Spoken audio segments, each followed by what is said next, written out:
The rapture sign ceremony for the third temple has just happened. Those who take the Bible at its word and see in it a literal fulfillment of the biblical promises for the Jewish people and the land of Israel see the rebuilding of the temple as a crucial aspect of the future. But what exactly is this temple? What does this have to do with the rapture?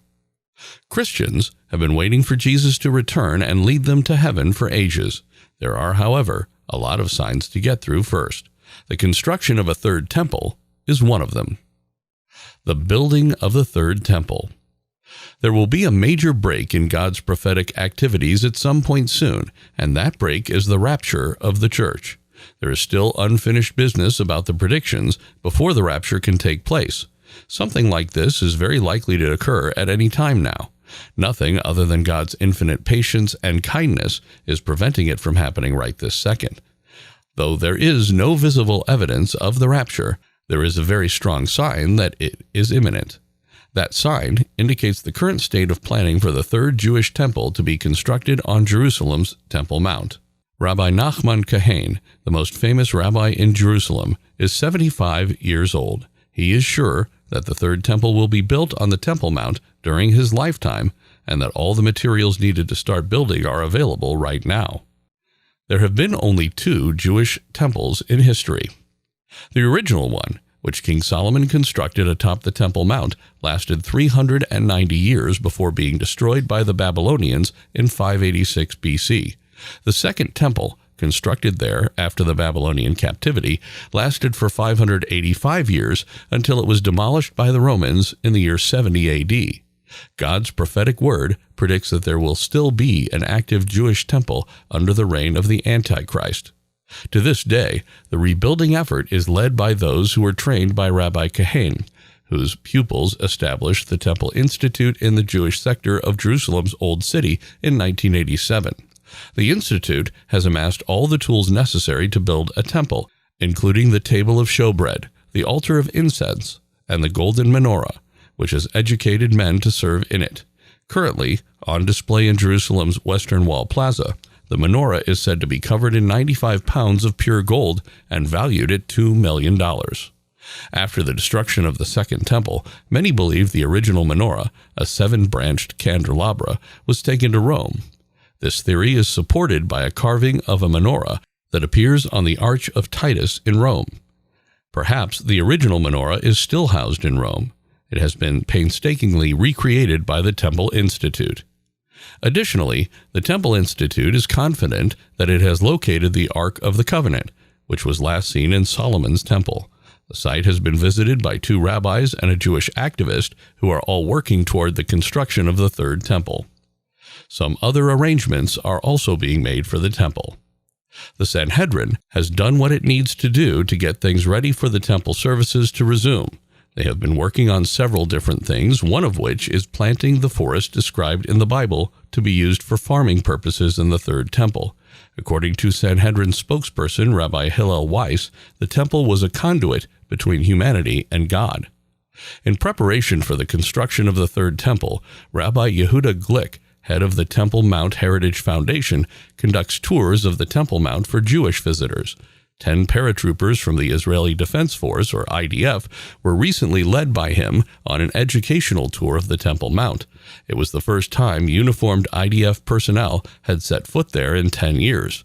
Those who serve in the parachute regiment have a unique relationship to the Temple Mount, as explained by Rabbi Glick.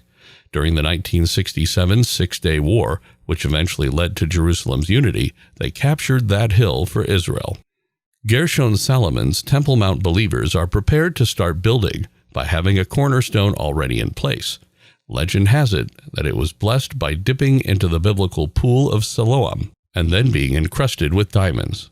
An institution in the Jordan Valley close to Jericho prepares males who identify with the tribe of Levi and the priestly family for their roles in the third temple. Over the past 25 years, thousands of people from different parts of the world have been trained there. Rediscovery of the crimson shade. Holy garments are made for the special occasion. These garments are the result of many years of study. traveling to far-flung locations such as Istanbul to acquire mountain worms, finding the source of the proper shade of crimson, and importing special flaxen thread from India were all required to create the desired wardrobe. Murex trunculus, also known as Hexaplex trunculus, is a species of banded dimurex commonly found in coastal waters of the eastern Mediterranean. This species was thought to have been lost with the destruction of the Second Temple, but was recently rediscovered by the Tel Tekelet nonprofit organization. The majority of the priestly robes have been made and put away. Since he was the first to receive them, Rabbi Kahane's priestly clothes are always ready to be put on.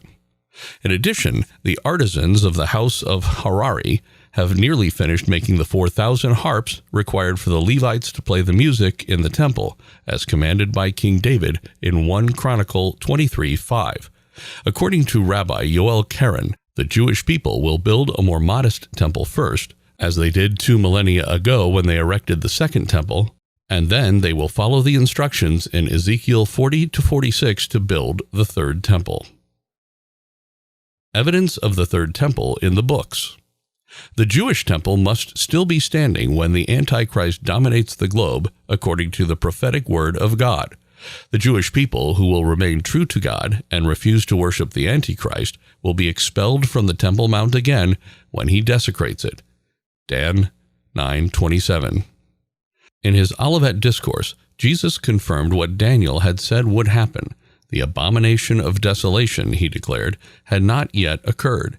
At the end of time, Messiah Jesus will come to Jerusalem and construct his temple there, from which he will rule the world during the millennial temple. In Ezekiel 40-46, the prophet elaborates on the construction of that temple. To date, no structure has been constructed that is a match for Ezekiel's vision. Not the tabernacle, not Solomon's temple, not Zerubbabel's temple, not even Herod the Great's wonderfully restored temple. Even the current temple under construction is not the one that will be built. Rather, the tribulation temple must be fully functional by the middle of the 7 years known as the time of Jacob's affliction. What's stopping the construction of the temple? The Muslim Waqf controls access to the Temple Mount, even though it is Judaism's holiest place. Jews are forbidden from praying or visiting in large groups there. Following the city's reunification in 1967, Israel decided to hand over control to the Waqf as a gesture of goodwill. To rally the Jewish people around the cause of restoring the temple, Rabbi Glick has issued a plea for all Jews to visit this holy site. He oversaw the Temple Institute's pre-reconstruction preparations for a long time. The Muslim Dome of the Rock, with its golden dome, currently stands on the Temple Mount and poses a serious challenge to the construction of the third Jewish temple there. It's not a mosque, yet it is a place of worship for the Muslims. Some have proposed that a Jewish temple may coexist with it, with both using the Temple Mount. However, numerous rebuilding movement leaders all agree that the Dome of the Rock must go. In response to an inquiry as to how they intend to bring this about, they insist that they have no such plans. They plan to wait for the Messiah to clear the way before beginning building, but they will be prepared for his arrival. Is there going to be a new Jewish temple? Is progress being made on the temple reconstruction? The international community has strong objections to Israeli claims to any part of Jerusalem, let alone the Temple Mount, which is contested territory. In practice, Jews are prohibited by Israeli law from praying at the site, and Muslims, including the women in black, maintain constant surveillance and harass visitors daily. Furthermore, Islamic authorities have publicly denied the existence of a temple there. Even so, recent events have helped bring about the temple movement's goals and the reconstruction of the temple in our generation. This ends our video for today. What are your thoughts on the rapture? Tell us in the comments. Also, like, share, and subscribe to this channel to know about such information. See you next time.